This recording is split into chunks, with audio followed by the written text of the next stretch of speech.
붓다와 그리스도의 삶, 그들이 남긴 가르침의 진정한 핵심은 무엇인가?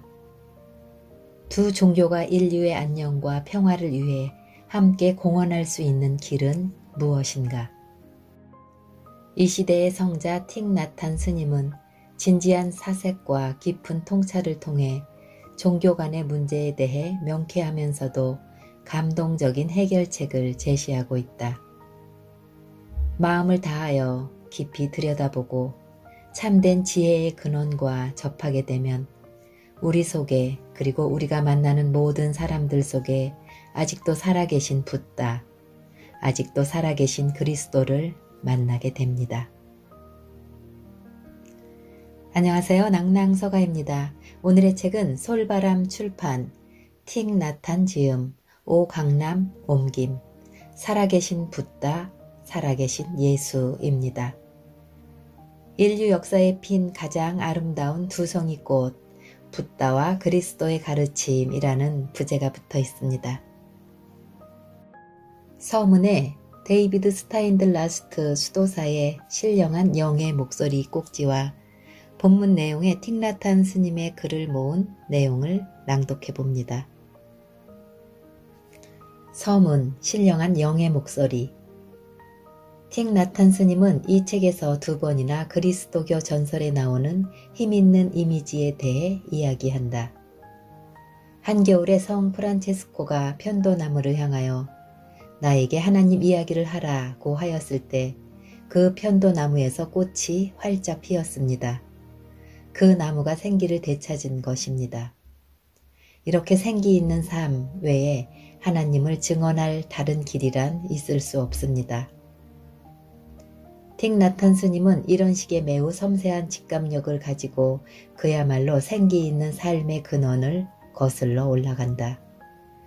그는 이것이 성서에서 말하는 성령임을 감지한 것이다. 결국 영이라는 말 자체가 숨을 의미하고 숨을 쉰다는 것은 생기를 가지고 살아있음을 뜻하는 것 아닌가. 성령은 거룩한 생기의 숨결이다. 이런 이야기를 하고 있으니까 성서에 나오는 창조 이야기가 생각난다. 태초에 하나님의 영, 이 영은 성서에서 언제나 여성적인 것으로 나타나고 있는데 이 생기 없는 혼돈이를 알을 품고 있는 어미새처럼 운행하다가 결국 만물의 저마다의 모양과 크기로 생명을 불어넣어 주셨다는 것이다. 주의 영이 온 세상을 가득 채우고 만물을 함께 붙드시더라. 이 창조설화 끝 부분에서 우리는 하나의 감동적인 장면을 보게 되는데 그것은 하느님 자신의 형상대로 흙을 빚어 만드셨으나 아직 생기가 없던 인간의 형체에다 하나님이 직접 생기를 불어넣었다는 이야기이다. 우리 그리스도인들만 성령을 독점하고 있다고 생각할 수는 없다. 무릇 하나님의 영으로 인도함을 받은 그들은 곧 하나님의 딸과 아들이기 때문이다. 그러니까 출산의 아픔, 자라남의 아픔처럼 진정으로 생기 있는 삶이 가져다주는 아픔을 두려워하지 않는 한 불제자가 성령을 모든 생기 있는 삶의 궁극 원인으로 알아볼 수 있게 되었다는 것은 어쩌면 당연한 일인지도 모른다. 요한복음 3장 8절 바람은 불고 싶은 대로 분다. 그러니까 진정으로 생기 있는 그리스도인들이라면 또 성령 안에 있는 사람들이라면 그들이 어디에 있든 모두 자매와 형제로 알아볼 수 있다고 하는 것도 당연한 일일 것이다. 틱 나탄 스님은 나의 형제이다. 토마스 머튼의 말이다. 우리는 둘 다 수도승이고 우리는 대략 비슷한 연수로 수도원 생활을 하고 있다. 우리는 둘 다 시인이며 둘 다 실존주의자들이다. 내가 틱 나탄 스님에게서 느끼는 동질감은 내가 많은 미국 사람들에게서 느끼는 동질감보다 크다. 이 말은 이 두 사람의 평화케하는 자들이 베트남전의 참상에 함께 대처하고 있을 때의 한 말이다. 내가 틱 나탄 스님을 만나는 기쁨을 누리게 된 것도 바로 이때이다. 그는 친구들과 학생들 사이에서 스님이라는 뜻의 베트남 말인 타이라는 호칭으로 불렸는데 나는 그가 곧 성령 안에 함께하는 나의 형제라고 생각했다. 이 책 바로 첫 쪽에 틱나탄 스님이 다니엘 버리건 신부와 성찬을 같이 했다는 이야기가 나온 것을 보았을 때 나의 기쁨은 특별한 것이었다. 그 일은 내가 거처하고 있던 컬럼비아 대학교 조그만 기숙사 방에서 생긴 일이었기 때문이다. 그날 저녁 성구 낭독을 하는 시간, 틱나탄 스님은 불교도들이 가장 애송하는 반야심경을 베트남 말로 암송하였다. 그것이 1968년 4월 4일 저녁이었다. 아, 어찌 이날을 잊을 수 있겠는가. 이 모임이 끝난 후 우리는 한스 킹 박사의 강연을 들으러 갔지만 강연은 마틴 루터 킹 2세가 암살되었다는 엄청난 비보로 중단되었다. 그날 저녁 우리가 함께한 예식은 역사에서 다시 한번 재현된 셈이었다. 사람이 자기 친구를 위하여 자기 목숨을 내놓는 것보다 더 큰 사랑은 없다. 2000년 전에 예수님도 이 일을 하셨고 이제 킹 목사도 이 일을 했다. 그리고 베트남의 평화를 위하여 자기 자신의 목숨을 아끼지 않고 불굴의 정신으로 나아가던 스님도 결국 이와 같은 방향으로 걸어가고 있었던 것이다. 틱나탄은 한 종교적 자비의 전통에서 얻을 수 있는 영적인 힘에 고취되어 자기 형제들을 위해 자유인으로 행동한 자유인이었다. 우리는 여기에 앉아서 훌륭한 의지와 값진 감상이 가져다주는 따뜻한 인도주의적 열정이나 품에 안고 그를 싸이공으로 돌려보내 죽음으로 몰아넣을 수는 없다.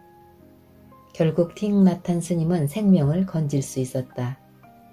그 이후 지금까지 그는 베트남으로 돌아가지 못한 채 세계의 평화와 종교 간의 화해를 위한 영적 지도자로서 평생을 일관하고 있다. 여기 이 책의 뿌리는 인간의 마음이 죽음에 직면해서 가장 생기나는 그 시간에 있다. 그는 말한다. 하느님께 나아가는 데는 신학을 거치는 것보다 성령을 통하는 것이 더 안전합니다. 틱나탄 스님은 가장 깊은 의미에서 신학자이기도 하다. 자기 자신의 산 경험에서 우러나오는 말로 하나님 이야기를 하고 있기 때문이다. 그리고 그는 이야기할 때 자신의 가슴에 있는 신령한 영의 목소리로 열정을 가지고 이야기한다. 우리가 주의하여 귀를 기울이면 그가 전통적인 진리들을 기막힐 정도로 신선하게 표현해 준다는 사실을 발견하게 될 것이다. 그리고 정말로 핵심적인 것이 무엇인가를 알아차리는 그의 직관력에 놀라움을 금하지 못할 것이다. 만약 그리스도인들이 학문적 정밀성이나 신학적 정확성만 주장하면서 그가 들려주는 통찰과 자비의 목소리를 놓쳐버리게 된다면 그것은 그들에게 크나큰 손실일 수밖에 없다. 이 책에서 틱나탄 스님은 하느님에 대해서 토론만 거듭하는 것은 우리의 정력을 최선으로 사용하는 것이 못됩니다. 우리가 성령과 접하게 된다면 우리는 하느님을 개념으로서가 아니라 살아계신 실제로 접하게 됩니다. 라고 말한다. 그는 부드러우면서도 힘찬 손으로 우리를 계속해서 이론의 영역에서 실천의 영역으로 인도하고 있다. 그도 물론 개념들에 대해 깊은 존경심을 가지고 있다. 하지만 그에게 있어서 개념들이란 어디까지나 수단이지 목적 그 자체가 아니다. 선불교에서는 개념적으로 뉘앙스가 풍부한 용어들이 많이 개발됐지만 거기서는 어디까지나 실천을 우선적으로 강조하기 때문에 이런 개념들의 얽매일 위험이 적은 셈이다. 틱나탄 스님은 역설한다. 실제는 모든 개념들로부터 자유롭습니다. 실제와 만날 수 있기 위해 말과 개념을 초월하는 것은 우리의 의무입니다. 그는 계속해서 말한다. 우리가 사랑과 이해심으로 넘치는 사람, 무엇이 어떻게 되어가고 있는지를 예리하게 의식하면서 사는 사람을 만나게 되면 우리는 그들이 부처님에게 그리고 예수 그리스도에게 매우 가까운 사람들이라는 것을 알 수 있습니다. 이런 사람들을 만나면 무슨 느낌이 들까? 기쁨이 넘칠까? 물론 그럴 것이다. 편안함을 느낄까? 그렇지는 못할 것이다. 나는 살아계신 부처님, 살아계신 그리스도와 가까운 사람들을 많이 접할 수 있는 특권을 누렸다. 더러는 세계적으로 유명한 사람, 더러는 완전한 무명의 사람, 그러나 근본적으로는 차이가 없다. 그들과 함께 있기만 해도 일깨움을 받는다. 그리고 그것은 동시에 우리의 안일한 자아도취를 뒤흔들어주는 도전이기도 하다. 이 책을 읽으면서 나는 똑같은 도전을 느꼈다. 내가 느낀 도전은 개인적인 것이다. 그것은 틱나탄 스님이 한 말에서 나온 것이 아니라 그의 침묵에서, 그의 글 행간에서 나온 것이다. 나는 어쩌면 내 스스로가 성 프란치스 앞에 선 편도나무와 같다는 생각이 들었다. 피기 시작하라, 얼어붙은 그리스도인이여. 봄철이 가까웠다. 지금 여기서 당장 피지 않으면 언제 필 생각이냐. 틱나탄 스님의 말은 나에게 말할 수 없는 것을 이야기하라. 그러나 말로는 하지 말라는 선의 화두처럼 내게 다가왔다. 나에게 하나님 이야기를 하라. 생기를 되찾으라. 참으로 생기 있는 삶을 살라. 이것이 틱나탄 스님이 우리에게 던지는 도전장이다. 1995년 3.2일체 주일에 캘리포니아에서 데이비드 스타인라스트 수도자. 1장 가만히 있어 내가 하나님 됨을 알지어다. 20년 전쯤의 이야기입니다. 세계 각국의 신학자들과 종교학자들이 모인 종교학회에 참석한 적이 있습니다. 인도에서 온 그리스도교인 학자 한 분이 거기 모인 사람들을 향해 독특한 말을 했습니다. 우리는 지금 여러 종교 전통들에서 발견될 수 있는 아름다운 것들에 대해 이야기하려 합니다. 그렇다고 해서 우리가 과일 샐러드를 만들자는 의미는 아닙니다. 제가 말할 차례가 되었을 때 저는 다음과 같이 말했습니다. 과일 샐러드도 맛있을 수 있습니다. 저는 다니엘 버리건 신부님의 성찬식에 동참한 적이 있었습니다. 그렇게 신부와 승려가 함께 예배에 임할 수 있었던 것은 우리 베트남인들과 미국인들이 여러 해 동안 고난을 함께 했기 때문입니다. 그 자리에 있던 사람 중 제가 성찬식에 참여했다는 말을 듣고 충격을 받은 불교학자도 있었고 그리스도인들 중 많은 사람들은 믿을 수 없다는 듯 매우 놀라며 웅성웅성 거릴 정도였습니다. 저에게 있어서 종교적인 생활은 생활일 뿐입니다. 저는 신앙인들이 생애를 통해 오직 한 가지 과일만 먹으면서 살아야 할 이유가 무엇인지 알 수 없습니다. 우리 인간들은 여러 종교 전통 속에서 발견되는 최고의 가치에서 영양분을 얻으며 살고 있음에도 말입니다. 한스 퀸 교수는 종교들 간의 평화가 없으면 세계 평화는 불가능하다라고 했습니다. 사람들은 자기의 신조와 이데올로기에 너무 집착한 나머지 서로 죽이고 죽임을 당하는 실정입니다. 우리 모두가 자신의 신앙만이 유일한 진리라고 고집하면 어쩔 수 없이 폭력과 고통이 따를 수밖에 없습니다. 베트남전 당시 선불교 전통을 배경으로 하여 설립된 어울려 있음의 공동체의 두 번째 규율은 그대가 현재 가지고 있는 지식을 영원 불변의 절대적 진리로 생각하지 말라. 편협한 마음이나 현재의 견해에 묶이는 일을 피하라. 다른 사람들의 견해를 받아들일 정도로 열린 마음을 갖기 위해 특정 견해로부터 해방되는 것을 배우고 실천하라 라는 것으로서 인간의 견해를 절대화하지 말라는 것입니다. 저에게는 이것이야말로 평화의 실현을 위해서 우리가 취해야 할 가장 절실한 태도가 아닌가 생각됩니다. 2장 마음 다함 그리고 성령. 나는 그대를 위해 존재한다. 우리가 다른 사람들에게 줄 수 있는 가장 고귀한 선물은 우리의 존재 자체입니다. 우리가 마음을 다하여 사랑하는 사람을 감싸 안는다면 그들은 꽃처럼 활짝 피게 됩니다. 여러분이 누구를 사랑한다고 하면서 그 사람들과 함께하는 일이 거의 없다면 그 사랑은 참된 것이 못 됩니다. 여러분이 사랑하는 이가 고통을 당할 때 여러분은 그의 고통과 불안과 걱정을 알아주어야만 합니다. 그렇게 알아주는 것만 가지고도 이미 어느 정도 도움을 준 셈입니다. 마음을 다한다는 것은 고통을 덜어주는 일을 합니다. 그것은 이해심과 자비로 충만하기 때문입니다.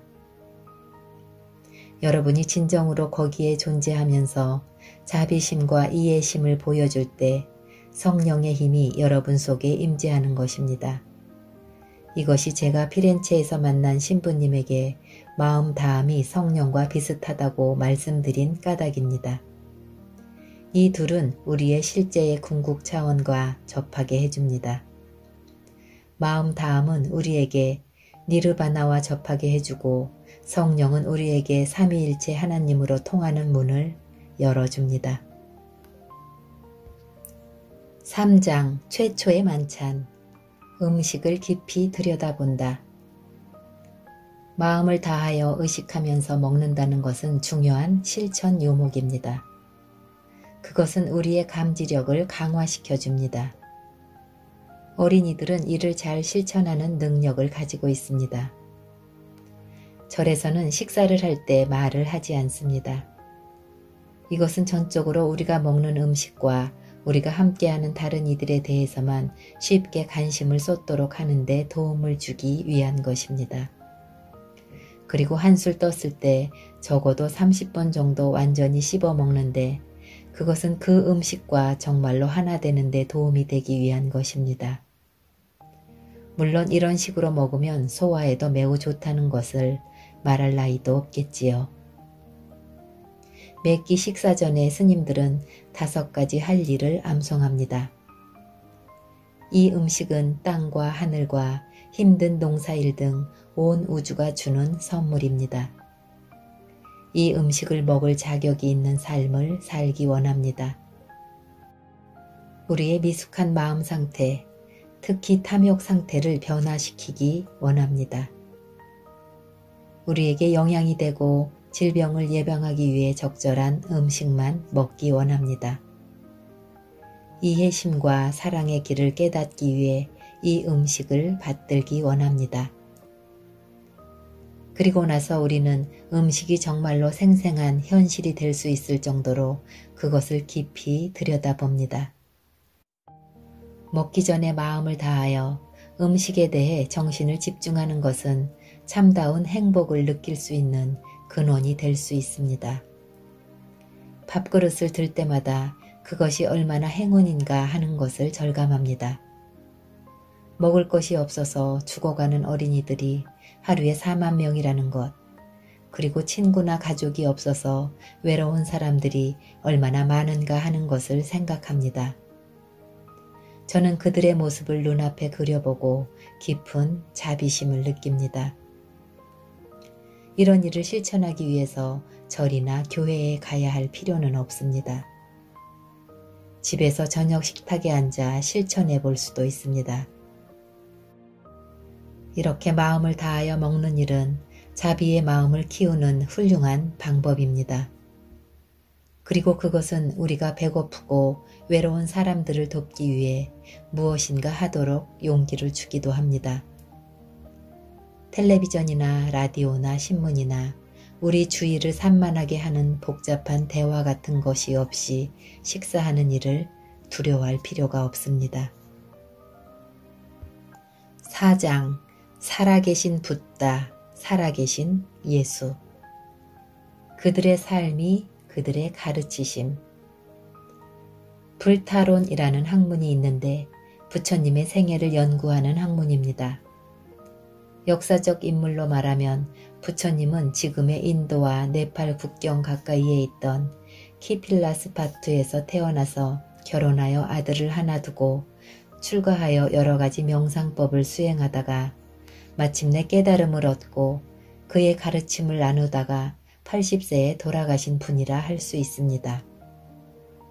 그러나 시간과 공간을 초월하여 우리 속에 존재하는 부처님도 계십니다. 이것이 살아계신 부처님, 궁극 실제의 부처님으로서 모든 관념과 개념들을 초월하고 언제 어디서나 우리에게 다가오는 부처님이십니다. 이렇게 살아계신 부처님은 카필라 바스투에서 태어나신 분도 아니고 쿠시나가라에서 돌아가신 분도 아닙니다. 그리스도론 혹은 기독론이라는 학문이 있는데 그리스도의 삶을 연구하는 학문입니다. 그리스도에 대해 말할 때도 우리는 그것이 역사적 예수님을 뜻하는지 혹은 살아계신 예수님을 의미하는지를 분명히 해야 합니다. 역사적 인물로서 예수님은 베들레헴에서 목수의 아들로 태어나서 고향을 떠나 먼 곳으로 여행하다가 마침내 스승이 되어 사람들을 가르치고 33세의 나이로 십자가에 못 박혀 돌아가신 분입니다. 살아계신 예수님은 하느님의 아들로서 죽음에서 부활해서 지금도 살아계신 분입니다. 그리스도에서는 부활을 믿어야만 합니다. 그렇지 못하면 그리스도인이라 할 수가 없습니다. 이 기준 때문에 혹 어떤 분들이 예수님의 생애를 연구하려는 것을 꺼리게 되지 않을까 걱정스럽습니다. 그렇다면 슬픈 일입니다. 우리는 역사적 문과 동시에 궁극적 문으로서의 예수 그리스도를 다 받아들일 수 있기 때문입니다. 우리는 예수님의 생애와 가르침을 들여다보고 깊이 감동을 받으면 하나님의 실제로 꿰뚫고 들어갈 수 있습니다. 사랑과 이해심과 용기와 남을 인정하려는 마음은 예수님의 생애에서 극명하게 나타나 있습니다. 하느님은 예수님을 통해서 자신을 우리에게 드러내신 것입니다. 예수님은 성령과 하느님의 나라를 그의 속에 지니시고 그 당시 사람들과 접촉하셨습니다. 그는 창녀나 세리들과도 이야기하시고 그 당시 사회를 바로잡는 데 필요하다고 생각되면 무엇이나 서슴없이 행하셨습니다. 마리아와 요셉의 아들로서의 예수님은 바로 사람의 아들이셨습니다. 성령의 에너지로 생명을 얻게 된 분으로서의 예수님은 바로 하느님의 아들이셨습니다. 예수님이 사람의 아들이면서 동시에 하느님의 아들이라고 하는 사실은 불교도로서 받아들이기 어려운 일이 전혀 아닙니다. 우리는 아버지 하느님과 아들 하느님 안에 있는 비이분법적 본성을 볼 수 있습니다. 그 안에 하느님 아버지가 없다면 아들은 있을 수 없기 때문입니다. 그러나 그리스도교에서는 예수님이 통상 하느님의 아들로만 여겨지고 있는 것이 현실입니다. 저는 예수님께서 그의 생애를 통해 행하신 일 하나하나, 그의 가르침 하나하나를 깊이 살펴보고 이것을 우리 자신이 수련을 위한 귀감으로 삼는 것이 중요하다고 생각합니다. 예수님은 스스로 가르친 것과 똑같은 방법으로 사셨습니다. 그러므로 예수님의 생애를 연구하는 것은 그의 가르침을 이해하는 데 매우 중요한 일입니다. 제가 보기에는 예수님의 생애 자체가 그의 가장 기본적인 가르침으로서 어느 면에서는 부활에 대한 믿음이나 영생에 대한 믿음보다 더 중요하다고 여겨집니다. 마음 다함이 붙다.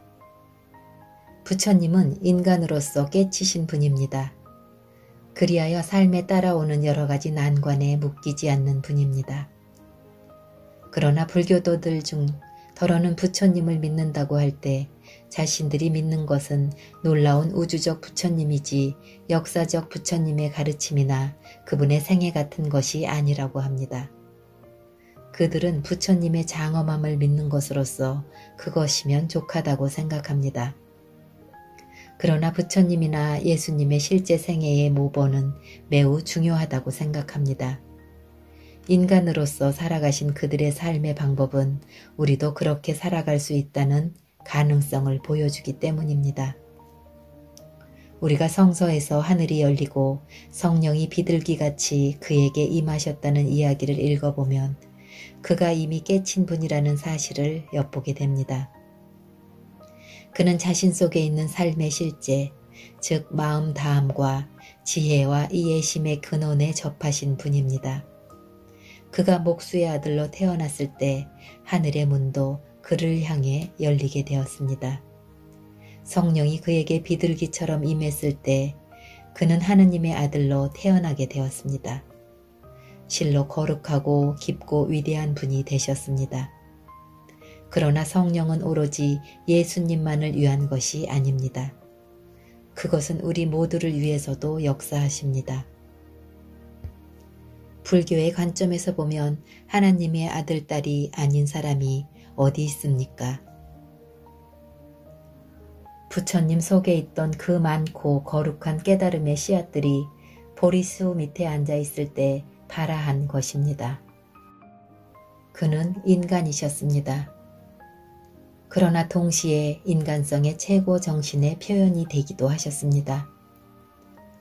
우리도 우리 속에 있는 최고의 정신과 접촉하게 될 때 거룩한 정신으로 가득 찬 붓다가 되고 실로 너그럽고 개방적이며 깊고 이해심이 많은 마음을 갖게 됩니다.